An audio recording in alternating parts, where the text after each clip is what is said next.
Hey yo, welcome back to the QB School. I'm fired up for this one. The QB School show is back after a week off. Fired up for this one. All sorts of good stuff. Starting off with some Q&A. We've got all sorts of stuff to talk about. I've got gadgets galore. Yes, I know the sound was off at the beginning. Thank you very much for telling me. Now that it's on again, hit me with your favorite emoji. If you aren't in that emoji game, you might be out of it nowadays because this live stream ratcheted this thing up. So just let me give you a little teaser about what we got going on here. I don't even know where these things are going to be coming in from during this thing. So it's a lot of fun for me to see where this thing can go. I had fun kind of building this thing out. Probably went overboard. I don't care. I was having fun with it. So let me know what you think of kind of the in-screen stuff as we get this thing going. You like it, you don't. Different ways to go about it. I'm kind of mildly curious about the sound as well. So see how that thing sounds. So all sorts of good stuff. All the guys with all the people with the badges, they should be locked in here. Know exactly what I'm talking about. Different ways to communicate, different ways to have fun with this stuff. So it is that type of bruh. All fun though. I'm gonna have a good time with it.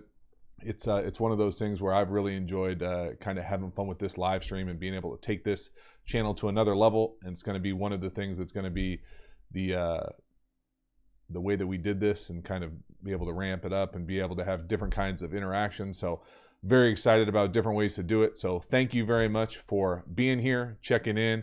Again, as we get going, I'll try to monitor this chat as much as I possibly can. But earlier today, I put out some questions on the community page. I think I might have done it on Twitter too. I don't really know. Got all sorts of stuff to talk about though. Really want to get to a couple of those questions because I said I would get to them. Plus I want to try out what we got going on here. But before we get going, just want to give everybody out there who's doing it just a little cheers. Boom. You're welcome. Now, let's see exactly what I got going here with the questions. Right out the gate. Boom. See if I can read it. Hey JT, does a quarterback like Kyler Murray clapping to snap the ball give the offense or defense an advantages or disadvantages? Alex S. Very nice question, Alex. Well, first of all, I would hope that it doesn't give the defense an advantage or else the offense should definitely not do it. The essence of that question for me is, what's the most efficient way to have a snap count? And so there are many different ways to do it, many different things from the gun, whether it's hand signal, whether it's a guard peeking back, whether it's a clap, whether it's a hand down. There's all sorts of ways to do it. It's just a different way to do a snap count. And so for me, I'm obviously going to kind of say that I like it for a number of different reasons. I think it's clean. I think it's easy. We do it on the high school team that I coach at. And so it's a simple way to do it. I do think that there are some reservations to it. You know, if you play in like the NFC West and you have to go to Seattle, you're going to have a hard time getting away with the clap in some of those games because you can't hear yourself think in the huddle. So those type of things, you know, when you get in hostile environments, but most high school stadiums, most high school games, even probably most Arizona Cardinal games, you're probably not going to have to worry about that much volume in the stadium. So it's just a different way to do the snap count. I like it a lot because I think the dummy claps or the fake claps are really easy ways to do it. And so you can literally clap and have like a fake clap where you actually clap your hands, or you can just fake like you're going to clap, which is another way to get the defense to show. I think that's why I like it the best. So you see a lot of quarterbacks kind of hitting them with their arms out. You don't know when they're going to clap, and then boom, they clap.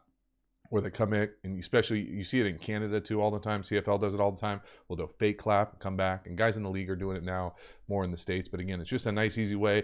It's not kind of something where the defense can sit there and time up your snap count. Just a different way to go about it. So I really like it.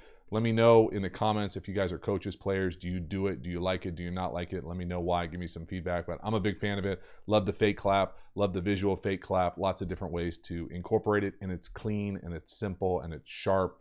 Very rarely do you jump off sides. Although I have had wide receivers get kind of upset at themselves from the slot and clap their hands and have offensive linemen jump. So beyond for that, it's worked pretty well for us. So great question right out the gate. See what else we got going here. I know it's been fun. I see the Justin Fields question. I see, or the statement, Andrew. it's been fun to kind of dive into the 2021 quarterbacks potentially coming out. Lots of good film, lots of good stuff, and see the development and see which one of those guys kind of takes that Burrows. Whoa, Ibram John in the house. I love it. Big time. Look at that. Let's see what you got right at the gate. I'll take a shot at. There you go. Look at that. And the emoji tethered to the sticker. Love it. All right. Hello, JT. What is the best way for a quarterback to deal with lots of disguises? X, I think that means, for example, defense that calls 2 plays at the line of scrimmage, cover 4, to turns into cover 3. The best way, so that's a good question, John. For me, the best way for a quarterback to deal with disguises is kind of, I would say, multi-layered. And what I mean by that is there's not just one way to do it. There's probably many ways to do it. So to disguise or to get people out of disguises, if you're a coach or coordinator or play caller, you can design plays with motions, shifts, anything to kind of maybe have the defense tilt their hand. If you from that standpoint, you can do really condensed splits. You can do really wide spread out formations. The other thing that I think really eliminates all that stuff is going really fast. And so the capacity to not just go fast, going fast is the way that I like to operate. I think it's the easiest way to operate. I think it's a lot easier to go from fast to slow as opposed to slow to fast. But the ability to change tempos, both per series and in series, I think is a way to really eliminate some of the disguises, some of the things that you can't get away from. The other thing I think is to be able to do quick transitions with personnels. You just got to keep the defense offbeat. You can't slow into the huddle, slow out of the huddle, allow the defense to get lined up, and then be shocked that they are trying to give you kind of this weird abstract look. You got to create your system, your structure to be able to play fast. And then if you aren't the coach, if you're just a player and you don't have any control over that, you can obviously ask or nudge your coach to maybe do some of those things or be cognizant of it, or to just kind of mess around with the formations, because I think you can really, it's a lot easier to give those type of disguises when the defense knows how you're going to line up, both where people are going to be and in kind of what number formation. So are you going to be in a 2x2? Are you going to be in a 3x1? What does that look like all the time? Can you motion to it, shift to it, explode, shift then motion to it, bring someone in on a shift? All those things to kind of make the defense declare. I like starting in empty or shifting to empty to really make the defense get into their empty check, depending on what level of football you're at. Most teams aren't going to carry a whole lot of empty checks. So if you have the ability to get into empty, have the defense give their check, they usually don't have the ability, if you shift back, to check back into another defense. So all those things, lots of different ways to do it. But again, you just can't line up there and think that they're going to, just make it really easy for you. They get coached too. So good stuff. Joe in the house. Appreciate it. Very cool. My man. Boom. It's going good, Joe. I appreciate y'all hanging out, having a good time with this thing. Trying to have a good time with it. I missed y'all last week. I'm not going to lie. Well, not really. On Monday night, we had a good time with my middle child's birthday. But beyond for that, I felt a little void in one of the evenings. So it's fun to be back. Fun to kind of take this thing to the next level here with different ways to have fun with this stuff. But again, for me, it's just, just trying to have fun with it. What did I just see, Wesley? Wesley, have you thought about writing a book on being a quarterback or even a biography? Yes, I have. Not necessarily about those two things. If I write a book, it will probably be, I've got kind of two, I wouldn't say in the works, I would say on the back burner. And I'm fortunate to be pretty close to an author who's been pretty successful and published a handful of things and been successful in that space. And so he gives me gentle nudges, and it will happen at some point. It really will happen at some point. I think if I was going to spend that much time to create that type of content, that type of material, I would probably need it to be bigger than just football. And so I would probably tether in the leadership world and what that looks like and try to kind of merge those two things together. And I don't know what the output would be, to be honest with you. It would probably be a combination of that I probably wouldn't even know what the final product would be before I started. And so that would be kind of my interest with that stuff. Hopefully it gets there at some point. This this channel and kind of the next steps for this thing has taken on a kind of a life of its own. So I'm kind of putting everything I can into it, but at some point it absolutely will happen. Books are a very important part of my life, and it's important for me to kind of eventually get into that space, just to kind of prove to myself that I can do it beyond a dissertation, and just kind of know that it's a kind of everlasting timestamp in your ability to just, even if it's just a brick, you put a little brick in the knowledge wall as far as your experience, what you bring to that space. And so I look forward to it someday. It's probably not going to be, in the next few weeks. It might be, in the next few months. So appreciate the question. Yash in the house. Appreciate it. All good. Nice. Boom. Boom.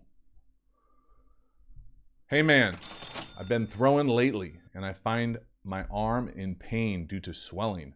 What should I do? You should stop throwing. That's not good. Where is it swelling? Yash, hit me in the comments here. For me, so it's hard to answer. Oh man, see a familiar face in the house. There it is. Boom. Seabass, my man. It depends on where you're getting swelling, is what I would say, Yash. And so what I mean by that is, when I was throwing, I used to get my most sore would be kind of the front of my shoulder and my forearm, whereas opposed to a lot of guys that I was around would have elbow issues. And so, I was a little bit more 3/4, never really that high of an elbow guy when I was throwing. And so I would say it depends on where your swelling is. And then I would say if it's a serious problem, that if you have the ability or the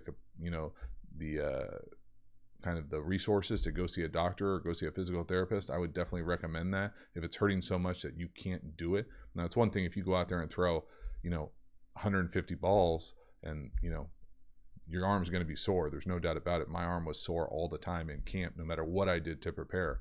And I was very cognizant. I basically had a pitch count in my second half of my career. I knew that I only really had 75 to 100 throws a day to be able to really feel good. Anything beyond that was going to feel like a stress. And so I basically didn't play catch the second half of my career. Like, if you wanted to warm up, if you were a wide receiver or wanted to warm up quarterback wise, I wasn't going to do that. I would jump right into a drill, ready to go. And so that was just my thing. I stole that kind of from Phillip Rivers. I remember watching him do it. I don't know if he did it for the same reasons, but I really was very cognizant about my arm, kind of the reps on my arm throwing. So I just didn't throw that much. But when I did, it was full speed right out the gate. I always say you never see a cheetah warm up. Hey-oh, we're going crazy tonight. Coach Sean in the house. New Orleans. What part of New Orleans? Coach Thomas. Good old Metairie days, hopefully for me. If the pandemic cancels the season, what alternatives are you working on coaching to fill the void? Fill the void for me or fill the void for our players? I would be more concerned with filling the void for our players. For me, I would just have a lot more time on my hands on Friday nights. It wouldn't necessarily impact my kind of existence. I would feel terrible for our players, for our program, for the football community in general. But I don't want to seem overly optimistic, but it seems like things are happening at a pretty quick rate here as we potentially return to things. I saw before I got on here, I didn't get a chance to watch a whole lot of news today, but saw that the California governor, who normally is pretty liberal and pretty I would say we've been on the forefront of being on the careful side of this thing, and I think it's been beneficial.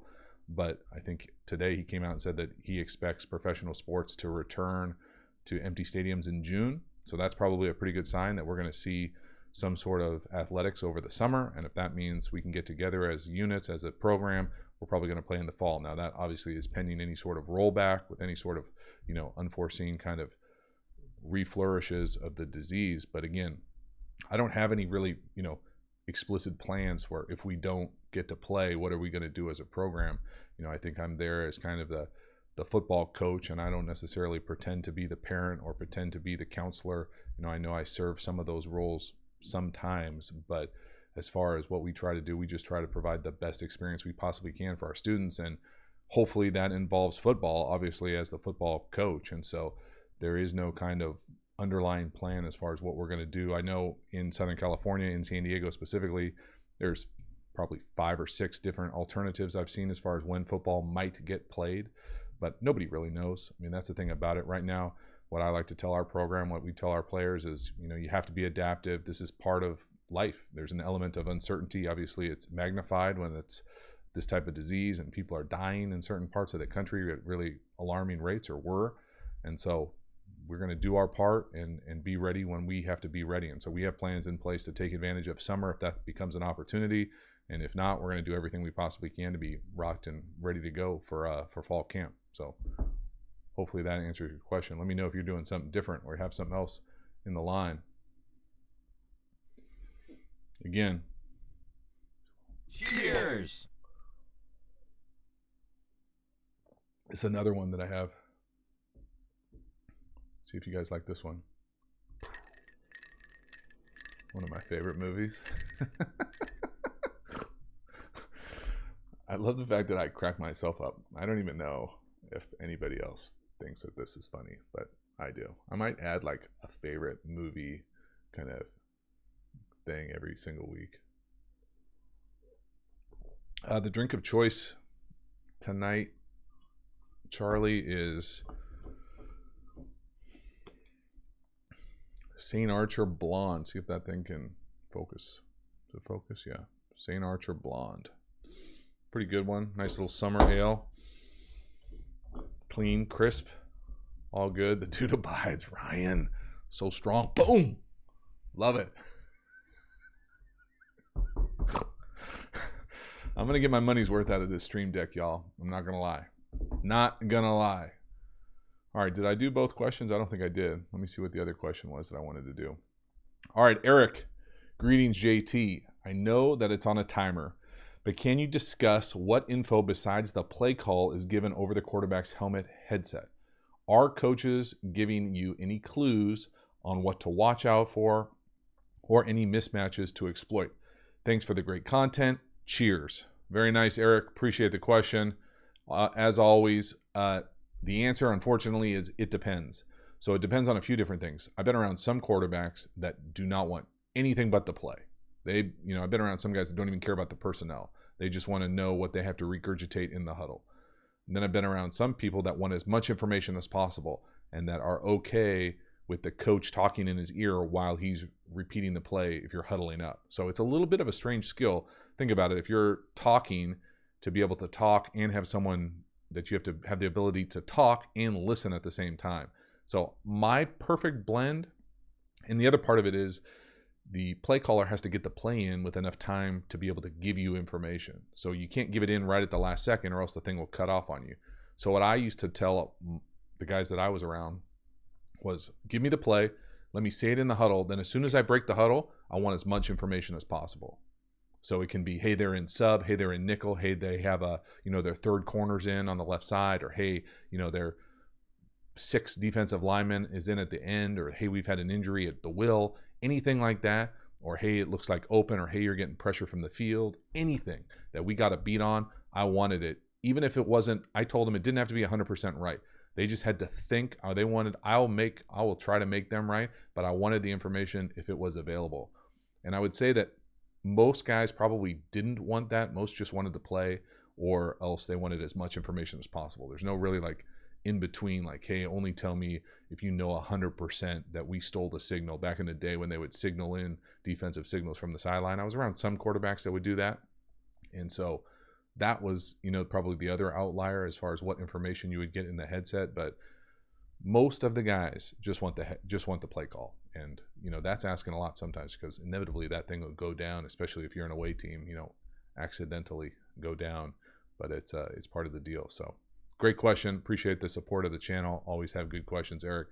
Hopefully that somewhat answered it for you. Yeah, missed it there. All right, what other questions we got? Get a chance to check out the chat here. Wesley, appreciate it. Aaron, got Spellman in the house. Love seeing the different colors, the logos ramping up here as we get the memberships to continue to grow.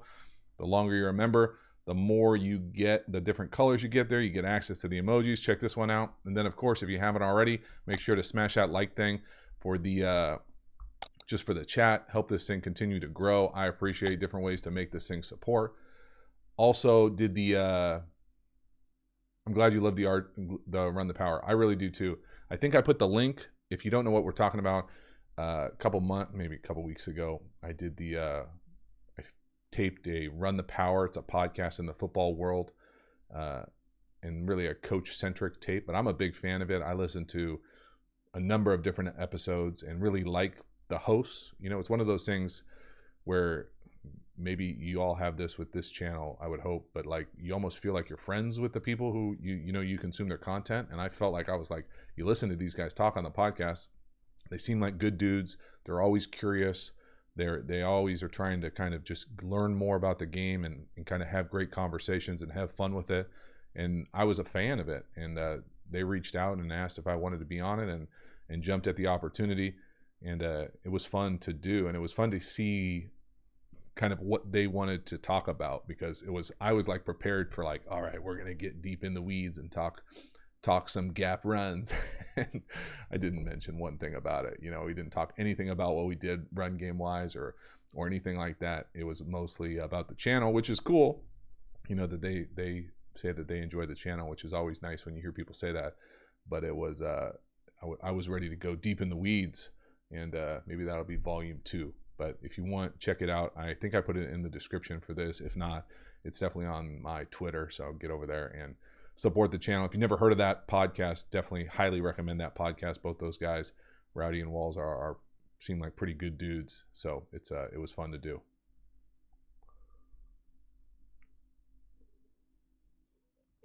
Ryan coming in with the Europe question on a Europe video day. That NFL Europe video today was a scramble video for me. I wanted to do something else, and it just didn't work. And so hopefully you all enjoyed that. NFL Europe was a really special time for me, both professionally, because it kind of trampolined my career multiple times, but then it was just fun. And the hardest place to play in Europe, without a doubt, there's not even a question about it. I think I lost both seasons that I went over there, was Amsterdam. And you can guess why. It was not the easiest place to play for when you get there a day early and the whole team goes nuts. There's nothing you can do. NFL Europe's a little bit different than the league as far as like, they might say that there are, restrictions. You got to be here, you got to be there, you got to be there. The fines are like $25, $100. You're in Amsterdam, guys are going to go out. And we played like we went out both of those games. And so tough places to play. Amsterdam was good at the time too. But that was definitely the toughest place to play. I think it was actually, am I going to pronounce this correctly? Ajax? I think it's Ajax's stadium, which is, I think, a pretty famous Dutch team. I'm sure I'm not saying that correctly. But it was fun to bounce around. I actually really got into soccer when I was over there. The Bundesliga for sure, the Premier League a little bit. But there's some, if you've never gotten an opportunity and you love sports, and I would assume most people who are watching this love sports, if you've never gotten an opportunity to go to a European, or I don't want to say real, but sports high-level soccer match outside the States or outside North America or outside kind of the U.S., you're missing out, because I had so much fun. We used to go to so many Bundesliga games. There was a team in Frankfurt. There were just so many different ways to get over there and see great soccer. It was fun. Those things are like, they basically are standing parties. I mean, that's what it is. It's pretty wild, and just the way that they interact with their fans is pretty cool. So I had a blast over there.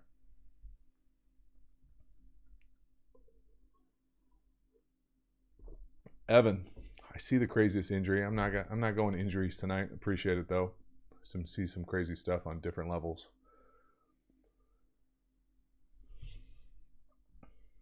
What else we got here? Let me see if I got any other things here I want to make sure I hit. No, just keep doing my good ones. This is going to be like my transitions for having a sip during these things. Greg, welcome to the channel. Appreciate it. Oh, that's a good question, Greg. So how would an assistant coach kind of come at me with different scheme things? I try to make it what would be the nicest way? It's probably not going to get a real answer unless you'd have to ask one of the guys who we coach together. But I would hope that they would bring it to me early in the process. So inevitably, you know, I've had some coaches bring it to me late in the week, like, hey, we should really do this out of this formation. I'm like, yeah, that is a great idea, and we could be successful with that. But like, it's Wednesday afternoon, and we just finished practice, so we can't put it in, and it's not gonna. We're not gonna do that, and I don't want to. You know, it's not so much me hurting their feelings; it's just the reality of what it takes to install something, rep it, feel good about it for a game. And so I like to tell them. Got our offense coordinator on staff has a number of really good ideas, and he's very kind of good about when he brings them to me, as far as, you know, usually on a Sunday or Saturday after we've watched film, enough time to digest it, let me kind of work around the mental model of how I want to frame it and kind of give it to the team. And then inevitably, you know, of the 5 he'll give me, we'll put in a handful and we'll probably run a handful, and inevitably they're pretty good. And so I appreciate it. And we promoted him this year to the offense coordinator, and so he's got a knack for it, and I think he gets it that, you know, you got to talk about these things early in the process. They can't be like, hey, you know, Thursday night at the team dinner, like, hey, what do you think about putting in this special trick play? Like, no, that's not going to work. And so now is the time of the year, you know, where you have these coaches meetings where you talk about installs, you talk about, you know, priorities, you talk about different ideas. But we're pretty multiple already, so I'm always a little hesitant to put more stuff in. You know, I think we try to add stuff that makes sense and fits our scheme. So hopefully that answers the question. John, coming back on fire. You're going to get all the questions in tonight. I appreciate the support. JT, love the channel. What is the best way to deal with game-wrecking dominant defensive ends that make it difficult to even throw passes? Double with the tight end, slide the line. Thanks. Yash, I'll get to you too in a sec with the forearms. The way that I like to deal with multiple defensive ends is having a multiple plan. So you got to have the ability to slide to him, to chip him, to put a tight end over there, put a kind of a sniffer over there, a guy who's off the line of scrimmage, put a wing over there, maybe go unbalanced towards him. I also like not blocking him, you know, if you have the ability to run the ball and do zone read stuff or first level RPOs, sometimes that's the best way to handle it, whether it's an interior defensive lineman or an exterior D-end type player. Sometimes just get out there, bluff him, and go, and let's read him if you have the ability, if you live in that RPO space. So just having multiple different ways to do it.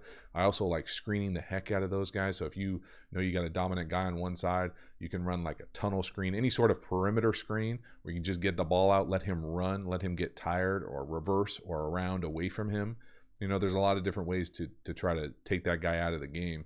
I also have played in the league level where you would have a certain chip where, you know, they get crafty too on defense, right? If they know you're going to chip one side the entire night, well, then they'll just move the defensive end over to the other side. Well, we used to have this motion where the tight end could just go wherever that guy was to chip him. So just being creative with different ways to handle it is probably the best way that I can answer that. Just have a multiple level plan, but think about not blocking him and just reading him, or bluffing him, I think is another way to do it. Bluff, screen, trick play, all those different ways, and just slide to him and trust your guys.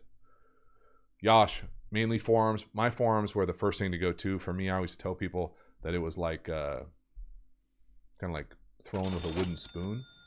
And so it was like, you know, I just didn't feel the kind of grip that I wanted on the ball. And I tried everything over the course of my career as far as like different ways to get that to work on my hand grip, whether it was rice, whether it was kind of those squeezer grip things, whether it was grip holes, reverse curls, any number of different things. And inevitably, I just came to the conclusion that it was just overuse. And so maybe just be cognizant of, you know, limiting those things while also trying to build strength in there with different ways in the weight room. You know, I think the things that I always used to call, what were they called? Captains of courage. Somebody should tell me. Somebody tell me in the comments. They're these grip things they're really kind of like a cult thing. I could only ever do, I think I tried to do 3 once, but I could only ever do 2.5 at my absolute peak. They're like these grip things that go from 0 to 4, like 1, 1.5, 2, 2.5, all those things. Peter, appreciate it, man. Very cool. Cheers. Cheers in the house. So that's how I deal with the forearm thing. It's just there's no easy way around it. For me, I never solved it. So I appreciate the question, and best of luck with it. I would just be cognizant of it, ice it, take care of it, and continue to work at it. But just understand the wear and the tear, especially early. As I got older, I got better about early in camp. Early in camp, everybody wants to go out to practice early. Everybody's out there with their cleats lined up, bouncing around, feeling good. Like a weekend, nobody's out there early. So I always used to do the opposite. I would almost come out to practice right when it started, early in camp. And then as like day 3, day 4, I would go earlier and earlier. Not so much to throw, just to get warm, to get loose, to take advantage of the time. Because if everybody's out there early, then it doesn't really matter if you're getting out there getting extra work. It's when you go out there when not everybody else is out there. So just being smart about both your arm and kind of how you warm it up, how you take care of it, how you ice it, all those things. So hopefully that helps. All right, I appreciate you all hanging out here. What else we got here questions wise? I see Shane in the house. What would you say has influenced you as a play caller the most? I would just say that coaches I've been around, probably my college coach would be the biggest influence. Bob Biggs, he was a longtime UC Davis. He was a quarterback there, and then he was a head coach there for a long time. Mentor of mine, basically, second father. And he was a very aggressive play caller, and so I liked it, and it made sense to me. We had a lot of fun with it. I think that I try to pick things from every kind of play caller I was ever around, as far as different things about preparation, in-game kind of mentality, communication, how they talk to each other, how the relationship with the quarterback, the decision maker, the offensive line, the defense, the special teams, like all those things, how they fit together. But if I had to say one, it would probably be my college coach, Coach Biggs. Good question. What else we got here? Hey, Johnny M in the house. I want to get into coaching when I'm older. What should I do to help getting into coaching, and how should I get into coaching? I think it depends on how old you are.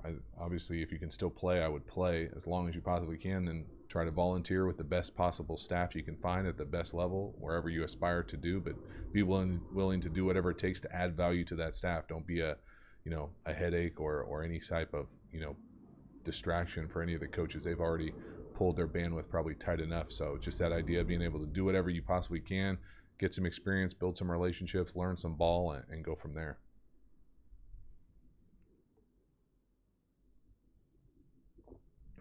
Dan Morgan.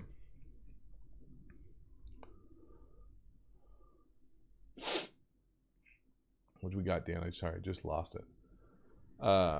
Urban Meyer had interesting comments on Move the Sticks pod regarding Jordan's leadership style, saying leaders can't worry about feelings of others. Thoughts? Yeah, I would say that thought is not smart. I don't necessarily care what Urban Meyer said. He was obviously a really good coach for a long time. I think he's probably another guy that probably, I don't know him personally, but from the optics of it, probably is a guy who struggles to stay anywhere for a long time, whether that's for whatever reason that is. I'm not going to really speculate on it, but I think that there's, an element of,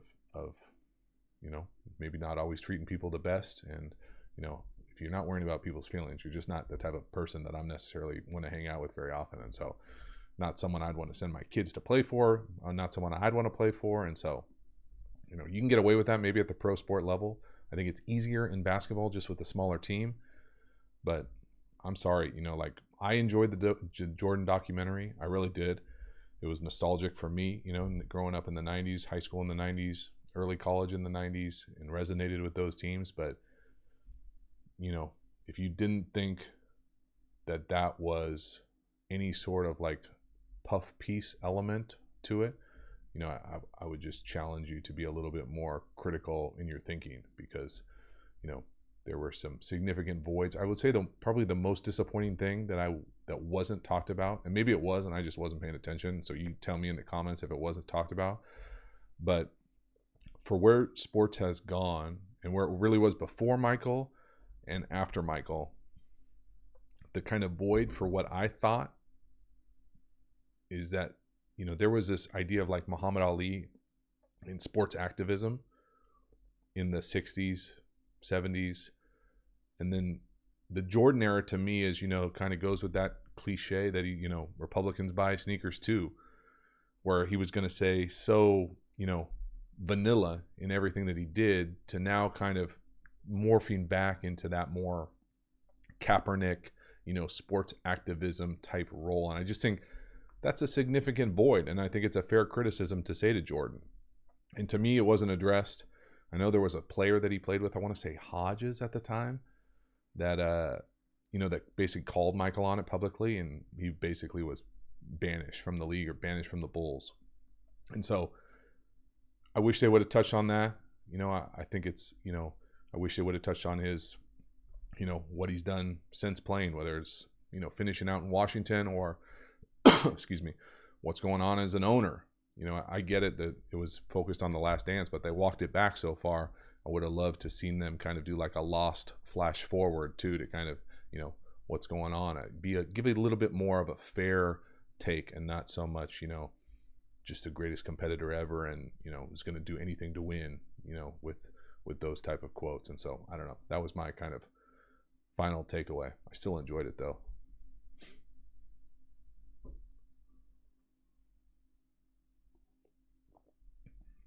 All right, well, my voice is dying here.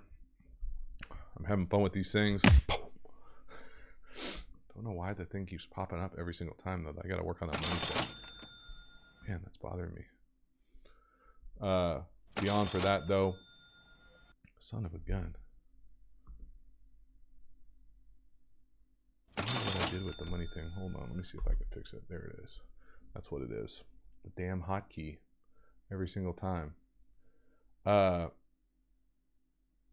maybe one or two more questions here as I sit here and lose my voice, get this thing going. I got to make the video for the next few days. I'm also pretty excited about different projects coming up, moving forward. So again, I appreciate y'all hanging out. We'll definitely keep these things going as we continue to kind of do this. I don't necessarily know when we're going to do these moving forward. I mean, Monday makes sense right now. It obviously probably doesn't make sense when they start playing Monday night games, hoping that there are Monday night games. But that, Joe, woo-hoo, appreciate you, sir. Cheers. Always appreciate the support. Cheers. And we'll see moving forward, what it looks like. It might look like midweek. I know that these live streams kind of happen all over the place if you get your content from other places. Badger. Oh, you're teasing me with the RPO stuff. The RPO stuff is coming, but it's coming heavy in a different medium. So I appreciate the support, asking about getting over to the Patreon. We can do whatever you want. If you guys are members over on the Patreon, you just need to reach out to me. And if I have access to the film, I usually try to do it or try to put it in the wheelhouse to get it done as quickly as possible. So feel free to reach out.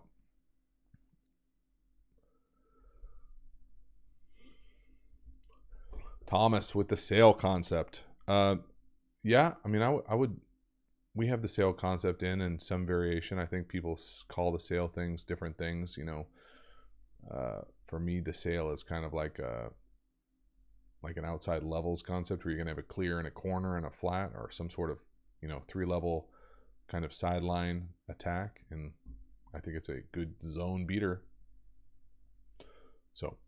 All right, well, y'all, I appreciate you guys hanging out. Make sure, if you haven't already, smash that like button. Enjoy this thing. Thanks for hanging out. All sorts of good stuff. Hopefully, it wasn't too much of a dumpster fire. I do love the dumpster fire emoji. It's my favorite. But other than that, I appreciate y'all hanging out. See you next week. We'll do it again Monday night. Bring it in hot. Thanks again for the support. Getting really close to 70,000 subscribers, I think. So if you haven't subscribed, please get over there. Give it a little nudge. Again, I appreciate y'all hanging out, and I will see you next week.